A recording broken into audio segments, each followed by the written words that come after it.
আসসালামু আলাইকুম, সবাই কেমন আছেন? আশা করি সবাই অনেক ভালো আছেন।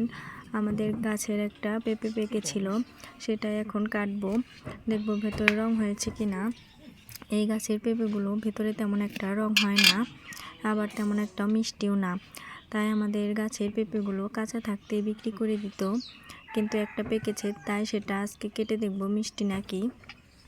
পেঁপেটা কিন্তু মোটামুটি ভালোই রং হয়েছিল এবং খেতেও মাশাআল্লাহ অনেক ভালোই ছিল।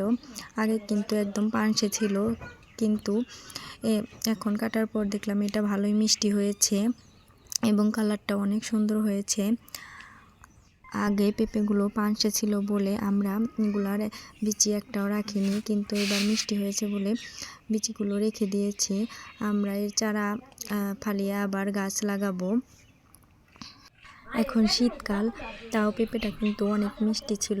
আমরা ভেবেছিলাম একদম মিষ্টি হবে না আগের তারিখের মতো, কিন্তু এবার অনেক মিষ্টি হয়েছে, তাই বীজগুলো রেখে দিচ্ছি। সবাই ভালো থাকবেন, সুস্থ থাকবেন আর আমাদের জন্য দোয়া করবেন। আল্লাহ হাফেজ।